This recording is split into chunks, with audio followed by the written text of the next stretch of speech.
Viva Voz, com Vera Magalhães.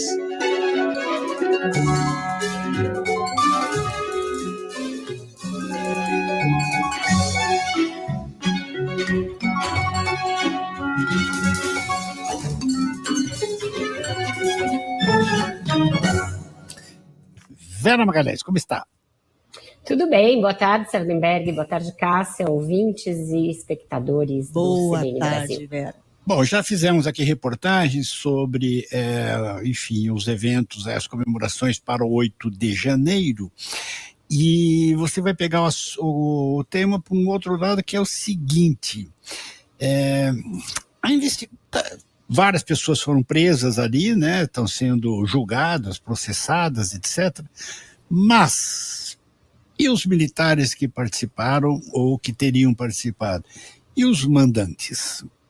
Exatamente, Sardenberg. Tem a questão dos mandantes políticos, que eu acho que vai ser um tema de 2024 e que é possível que a investigação da Polícia Federal avance nesse sentido e que também a Justiça se debruce sobre isso, mas tem a questão da participação dos militares, por omissão ou por ação, nos eventos que culminaram no 8 de janeiro. E que todos os protagonistas ali das investigações e do dia admitem ser um flanco, ser um ponto intocado e de difícil abordagem, né? Tem todo um aparato aí, todo mundo muito cheio de dedos quanto a como processar os militares e quais militares devem entrar no acerto de contas aí histórico daquele dia. Desde o início, o que se fez, né?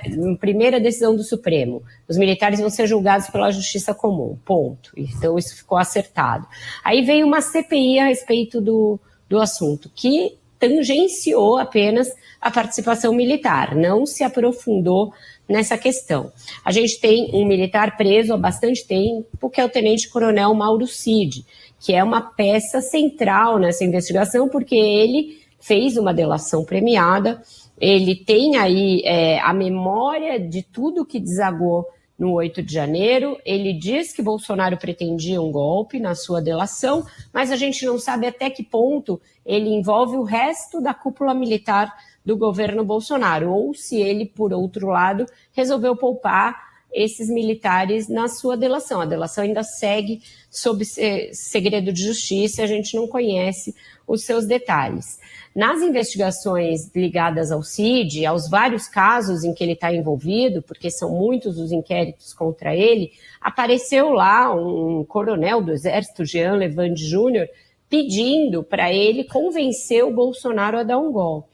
Então, esse é um dos episódios que deverão originar investigações subsequentes à delação do Mauro Cid. Então, tem aí um capítulo todo ainda a ser explorado em relação aos militares. O entrevistado de hoje, sexta-feira, na série do jornal O Globo, que revisita o 8 de janeiro, é o ministro da Defesa, José Múcio Monteiro. E fica evidente em quase todas as falas dele o seu papel de algodão entre cristais, o seu papel de contemporizador dessa crise. Desde antes ainda do 8 de janeiro, passando pelo 8 de janeiro, atravessando o episódio da troca do comandante do Exército, que ele descreve como quase tão dramático quanto o 8 de janeiro, e chegando até agora. E a sua última resposta, para mim, é chave para entender a dificuldade que existe em fazer um julgamento dos militares. Ele diz assim, quando perguntado a respeito de críticas que viriam da esquerda pelo fato dele ser condescendente demais com os militares. A resposta dele é o seguinte: se estamos procurando aproximar, por que vamos mexer? Então, o que ele quer dizer é o seguinte: se ele quer aproximar o presidente Lula e o governo dos militares, acabar com a desconfiança que existia na posse e que persistiu por muitos meses, por que vai mexer nesse vespeiro de julgar e punir os militares? Ele joga tudo para a justiça e para um tempo aí que não fica muito definido para quando seria esse julgamento. Agora, sobre o Mauro Cid, você falou que tem vários inquéritos, tem a delação premiada dele que permanece em segredo de justiça, mas parece que tem algum problema, né? Porque Tem a investigação da Polícia Federal, tem Ministério Público que não está satisfeito. O que está havendo, Vera? Parece ser uma delação que ainda está precisando se comprovar integralmente, Sardenberg. A gente sabe que depois da Lava Jato, esse instituto da delação premiada passou a ser visto com muita reserva nos meios jurídicos, na justiça e até mesmo entre procuradores, né? Ela tem 50 páginas, tem 6 anexos e centra fogo na figura do Bolsonaro, né? Acho que ele foi orientado com aquela máxima de que você precisa delatar para cima de você, você precisa delatar um peixe maior que você. O problema dessas delações é o que elas podem apresentar de acréscimo em relação ao que já se tem nas investigações. E nas investigações do Mauro Cid, você tem muita coisa.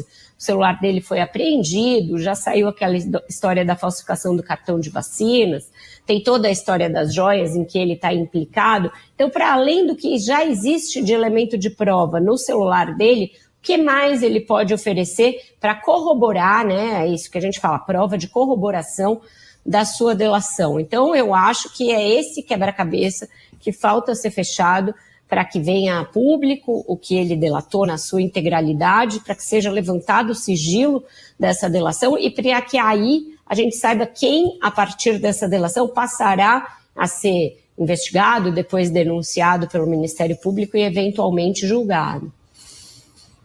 Porque tem muita coisa ainda, né? Por exemplo, aqueles acampamentos em torno dos quartéis, né, que claramente tiveram, pelo menos, assim, a tolerância dos comandantes militares desses locais, né?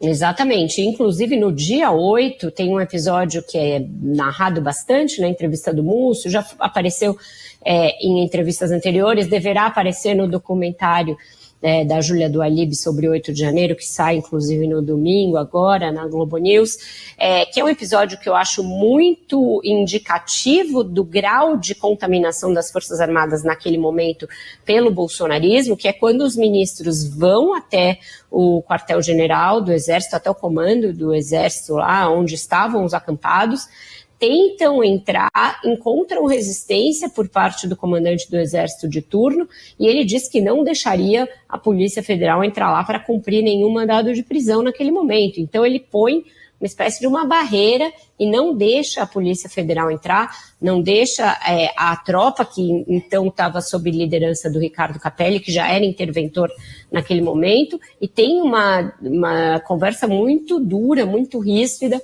com os ministros da Justiça e do próprio ministro da Defesa. Então, você vê que havia, se não uma adesão ao golpe, e o Múcio diz isso, as Forças Armadas não queriam um golpe, havia vontades, mas a instituição não queria, porém havia ali uma dificuldade por parte da cúpula do Exército de dissuadir esses acampamentos a que você se referiu e que foram o celeiro ali da tentativa de golpe do dia 8. Bom, você falou do documentário, é um documentário que foi produzido pela Júlia do Alib e Rafael Norton, que vai ao ar no domingo agora, né? No domingo, com uma reprise na segunda, e depois ficará no catálogo do Globoplay para ser visto aí. Tá certo. Vera, obrigado, Vera. Até a semana.